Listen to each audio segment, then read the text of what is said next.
નમસ્કાર. અમદાવાદ મ્યુનિસિપલ કોર્પોરેશનના સ્વિમિંગ પુલમાં જ્યારે તમે પ્રવેશ લો છો ત્યારે તમને એક સભ્ય કાર્ડ આપવામાં આવે છે. તે સભ્ય કાર્ડમાં તમારો એક સભ્યપદ નંબર હોય છે. તમારે જ્યારે પણ સ્વિમિંગ પુલમાં જ્યારે આવો સ્વિમિંગ કરવા તો ત્યારે તમારું આઈ કાર્ડ ફરજિયાતપણે તમારી જોડે લાવવાનું હોય છે.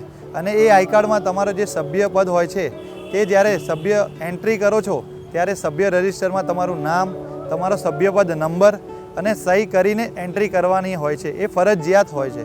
ત્યારબાદ તમારે તમારી સાથે કોઈ પણ કિંમતી ચીજ વસ્તુઓ લાવવી નહીં અને ત્યારબાદ તમારે ચેન્જિંગ રૂમમાં જઈને કપડાં જે આપણે સ્વિમિંગનો કોસ્ચ્યુમ પહેરવાનો હોય છે અને ફરજિયાતપણે આપણે શાવર લેવાનો હોય છે. શાવર લીધા બાદ તમારે કોચનો સંપર્ક કરવાનો હોય છે અને આગળ કોચ જે સૂચના આપે તેનું ચુસ્તપણે પાલન કરવાનું હોય છે. સ્વિમિંગ પુલમાં આપણે બેઝિક સ્વિમિંગ શીખવાની અલગ અલગ પદ્ધતિઓ હોય છે.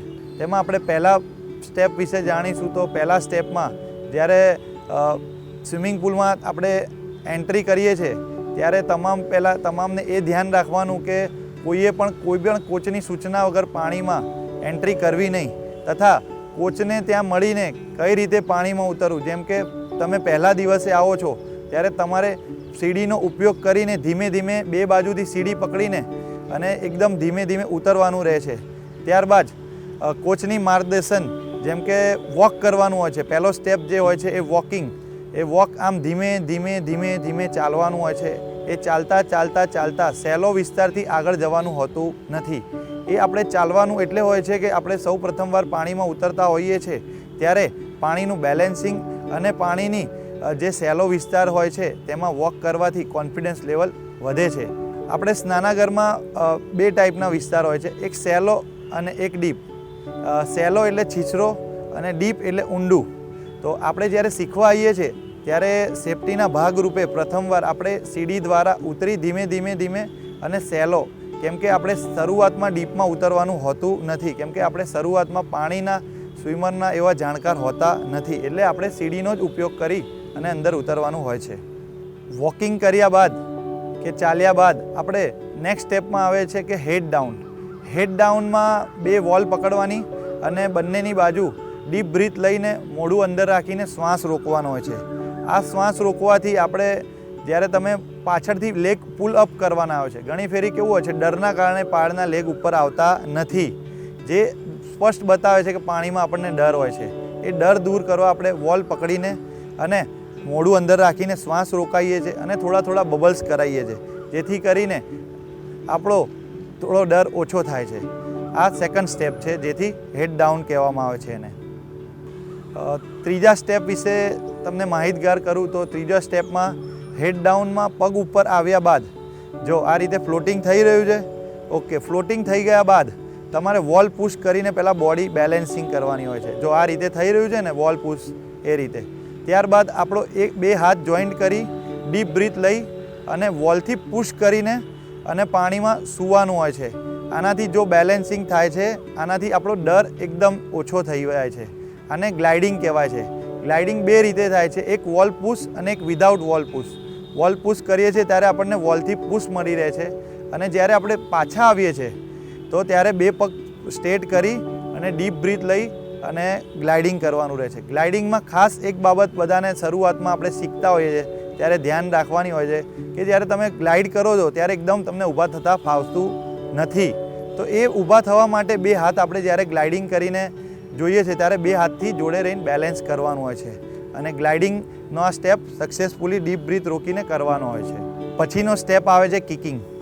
કિકિંગ એક સ્વિમિંગનો સૌથી ઇમ્પોર્ટન્ટ પાર્ટ છે, કેમ કે કિકિંગના બહુ અલગ અલગ પ્રકાર હોય છે. આપણે અત્યારે બેઝિક સ્વિમિંગ કરી રહ્યા છે તો તમારે બે વોલ પર હાથ રાખીને તમારા જે એલ્બો હોય છે તેને દિવાલ પર ટચ કરીને અને આપણી જે ચીન હોય છે, જે દાઢી, એ દિવાલને અડાડવાની હોતી નથી અને મોઢું ઉપર રાખીને અને ત્યારબાદ બે ની જોઈન્ટ કરીને અને ધીમે ધીમે પગને વાળીને પગના ફૂટ એકદમ ધીમે ધીમે ધીમે વાળી વન બાય વન આ રીતે કિકિંગ કરવામાં આવે છે.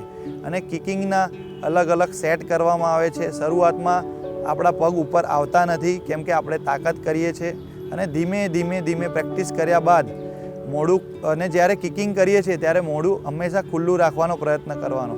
કેમ કે જેટલું મોઢું ખુલ્લું રહેશે એટલું બ્રીથ ઇન આઉટ સારું રહેશે, એટલે તમારું બોડી રિલેક્સ રહેશે અને કિકિંગ સરળતાથી થશે. આ કિકિંગનો સ્ટેપ ખૂબ જ જરૂરી હોય છે.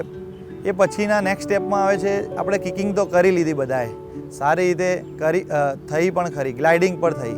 ત્યારે આપણે બે કોમ્બિનેશન લઈએ છીએ, ગ્લાઇડિંગ અને કિકિંગ. ગ્લાઇડિંગ અને કિકિંગ તમને સ્વિમિંગ શીખવામાં એ બેનિફિટ કરશે કે જો તમે સારી અને પ્રોપર કિકિંગ કરી હશે તો તરત જ તમારું બોડી ગ્લાઇડ સાથે કિકિંગમાં આગળ તમને જશે.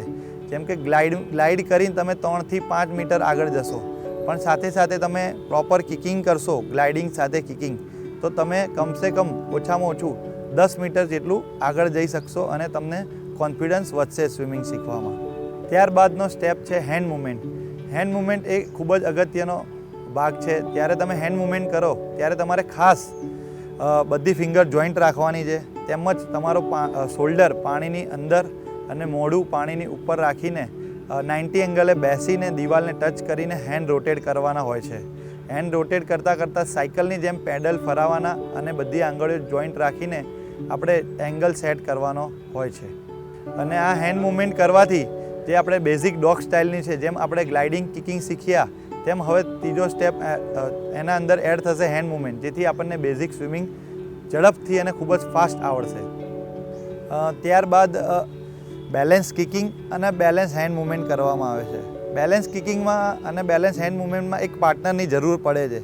જેમ કે બે પાર્ટનર હોય છે, એક પાર્ટનર દિવાલને ટચ કરીને બેસે છે, બીજો પાર્ટનર એના ખભા પર હાથ રાખીને એના એલ્બોથી સપોર્ટ કરે છે, અને એક પાર્ટનર જે બેઠો છે એના ઓપોઝિટ પાર્ટનરે કિકિંગ કરવાની છે. આનાથી તમને જે પાણીનું બેલેન્સિંગ સ્વિમિંગ શીખવામાં ખૂબ જ સારી રીતે સપોર્ટ કરે છે, તેમજ કિકિંગ સરળતાથી થાય છે. તથા બેલેન્સિંગ હેન્ડ મૂવમેન્ટમાં એક પાર્ટનર અને બીજો પાર્ટનર જ્યારે વોલ પકડીને અને બીજા પાર્ટનરને પગ પકડાવે છે અને તેના ઘૂંટણથી બે પગ પકડીને 2 સ્ટેપ પાછળ જાય છે, ત્યારે આપણે શીખવાડેલી બેઝિક હેન્ડ મૂવમેન્ટની પ્રેક્ટિસ કરવામાં આવે છે. એ પ્રેક્ટિસ દરમિયાન એનું હેડઅપ રાખી અને પાણીની અંદર મોઢું ના જાય એ ધ્યાન રાખવાનું છે તમારે. તો હવે આ કરતાં ફેરી તમને સારી એવી પ્રેક્ટિસ થાય છે. તો આ હેન્ડ મૂવમેન્ટ, જે બેલેન્સિંગ હેન્ડ મૂવમેન્ટ અને બેલેન્સ કિકિંગ ખૂબ જ જરૂરી છે. આગળ જોયેલા તમામ સ્ટેપની પ્રેક્ટિસ કર્યા બાદ આપણે સ્વિમિંગ ચાલુ કરીશું. જો હવે જાદુ થશે અને તમને બધાને સ્વિમિંગ ફટાફટ આવડી જશે. જેમ કે તમારે ફર્સ્ટ વોલ પુશ ગ્લાઇડિંગ કરી ધીમે ધીમે કિક ચલાવવાની છે, અને ધીમે ધીમે બધી ફિંગર જોઈન્ટ રાખીને હેન્ડ મૂવમેન્ટની ચલાવી અને મોઢું ઉપર રાખીને ફૂંક મારીને હાથ પગ બે જોડે જોડે ચલાવવાનું છે. આવી રીતે તમને ધીમે ધીમે કોન્ફિડન્સથી તમે ઓછામાં ઓછું 5 મીટર સ્વિમિંગ કરી શકશો. ત્યારબાદ તમારે ધીમે ધીમે શોર્ટ સ્વિમિંગ, જેમ કે 10 મીટર, 15 મીટર અને 25 મીટર એકદમ સ્લો સ્વિમિંગની પ્રેક્ટિસ કરવામાં આવે છે. સેલો સ્વિમિંગ પુલમાં 25 મીટર સ્વિમિંગ કર્યા બાદ જ્યારે પણ અમે ડીપ સ્વિમિંગ કરવા લઈ જઈએ છીએ, અને તમે જો અત્યારે ડીપ સ્વિમિંગ કરી રહ્યા ત્યારે ખાસ એ ધ્યાન રાખવાનું કે કોઈપણ કોચની ગેરહાજરીમાં ક્યારેય પણ શીખાઉ ટાઈમમાં ડીપ સ્વિમિંગમાં સ્વિમિંગ કરવું નહીં.